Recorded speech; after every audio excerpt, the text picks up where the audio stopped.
Hello বন্ধুরা, আপনারা যারা 2024 সালের এসএসসি এবং দাখিল পরীক্ষার রেজাল্টটা আপনার হাতে থাকা অ্যান্ড্রয়েড ফোনে দেখতে চান, তাহলে অবশ্যই আজকের ভিডিওটি গুরুত্বপূর্ণ জায়গা দেখুন।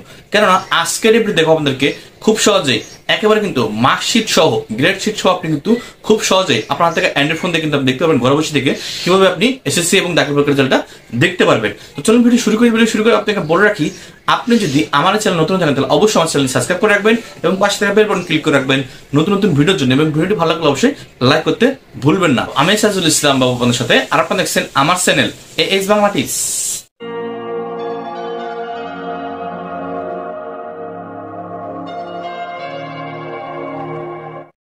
তো বন্ধুরা, আমি কিন্তু আমার মোবাইল স্ক্রিন যে কাজটা করবো সাইডে স্ক্রিনে শেয়ার করে দেবো, আপনি কিন্তু দেখে সে কাজটা করে ফেলতে পারবেন। প্রথম সরাসরি আপনাদের ফোনে যে গুগল যে ক্রোম ব্রাউজারটা আছে কিংবা গুগলের যে সার্চ বারটা থাকে সেখানে আপনি জাস্ট ক্লিক করে দিবেন। ক্লিক করার পরে উপর দিকে যে সার্চ বারটা পাচ্ছেন এখানে দেখতে পাচ্ছেন যে এই সার্চ বারে আপনি ক্লিক করে দিবেন। সরাসরি এখান থেকে লিখবেন আপনি EDUC অ্যাডিশনাল বোর্ড রেজাল্ট। তো জাস্ট আপনি লিখবেন, লিখে সার্চ করবেন অ্যাডিশনাল বোর্ড রেজাল্ট। তো এটার লিঙ্ক কিন্তু আমি ভিডিও ডিসক্রিপশন দিয়ে রাখবো, আপনি জাস্ট ভিডিও টাইটেল ক্লিক করলে কিন্তু ভিডিও ডিসক্রিপশন লিঙ্কটা পেয়ে যাবেন। দেখতে পাচ্ছেন যে খুব সহজে যে অ্যাডিশনাল বোর্ড রেজাল্ট অপশনটা এখানে সরাসরি চলে আসছে। আমি জাস্ট এখানে ক্লিক করে দিলাম। ক্লিক করার পরে খুব সহজে দেখতে পাচ্ছেন যে রেজাল্টটা কিভাবে দেখতে হবে সেটার স্টেপ বাই স্টেপ প্রত্যেকটা জিনিস কিন্তু আপনাদেরকে দেখিয়ে দিব। প্রথম যে অপশনটা দেখতে পাচ্ছেন যে খুব সহজে যে এক্সামিনেশন অপশন, আপনি দেখতে পাচ্ছেন যে খুব সহজে এখান থেকে যে এক্সামিনেশন অপশনটা লেখা আসছে, এখানে তার ডান দিকে এখানে পর্যন্ত আসা লেখা আছে যে আপনি কি ধরনের রেজাল্টটা দেখতে চাচ্ছেন।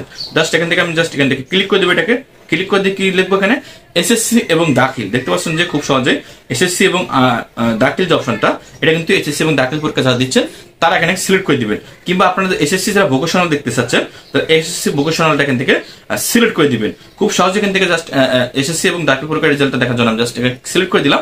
সিলেক্ট করার পর দেখতে পাচ্ছেন যে খুব সহজে এবার আসছে আপনার ইয়ার, কোন সালের রেজাল্ট আপনি দেখতে চাচ্ছেন, কোন সালের রেজাল্টটা দেখতে চাচ্ছেন সেটা এখান থেকে জাস্ট সিলেক্ট করে দিবেন। আপনি যদি 2024 সাল দেখতে চাচ্ছেন জাস্ট এখান থেকে সিলেক্ট অপশনে ক্লিক করলে কিন্তু আপনি যে সালের রেজাল্টটা দেখতে চাচ্ছেন সেই সালটা এখান থেকে জাস্ট সিলেক্ট করে দিবেন। আপনি যদি 2024 সালের রেজাল্ট দেখতে চাচ্ছেন তাহলে 24 সালের রেজাল্টের পাশে যে অপশনটা আছে সেটা সিলেক্ট করে দিবেন।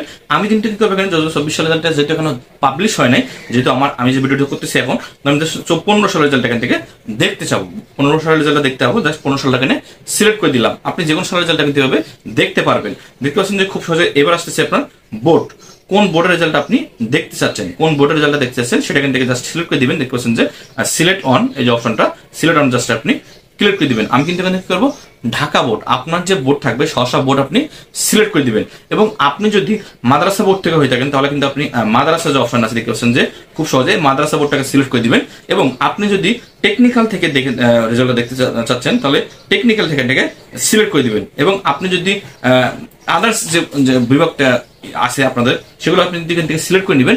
সিলেক্ট করে নিয়ে আপনি রেজাল্টটা দেখে নেবেন খুব সহজে। জাস্ট আমি ঢাকা বোর্ডটা এখানে সিলেক্ট করে দিলাম। সিলেক্ট করে দেওয়ার পর এখানে রোল নাম্বার টাইপ করতে বলতেছে খুব সহজে। এখান থেকে এই রোল নাম্বার থাকবে, আপনার অ্যাডমিট কার্ডে যে রোল নাম্বার আছে সেই রোল নাম্বারটা এখান থেকে আপনি দিয়ে নেবেন। জাস্ট আমি রোল নাম্বারটা এখানে টাইপ করে নিব। তো অ্যাডমিট কার্ড যে রোল নাম্বারটা আছে সেই রোল নাম্বারটা আমি জাস্ট হুবহু এখানে জাস্ট টাইপ করে দিয়েছি।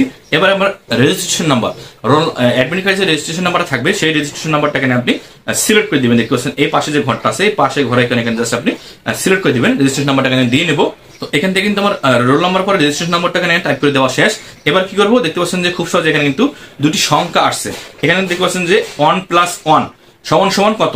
তো আপনাদের ক্ষেত্রে কিন্তু অনেক অন্য কোনো সংখ্যা আসতে পারে, যেরকম 7+3 কিংবা 9+1 এরকম অপশন আসতে পারে। আপনার জাস্ট যোগফলটা জাস্ট এখানে টাইপ করে দিবেন। জাস্ট একটা সিম্পলি একটা আলটিমেটাম দেখতে পাচ্ছেন যে খুব সহজে জাস্ট আমি 1+1 যেহেতু 2 আসতেছে আমি 2টা টাইপ করে দিব। আপনাদের যে সংখ্যা আসবে সেটাকে আপনি টাইপ করে দিবেন।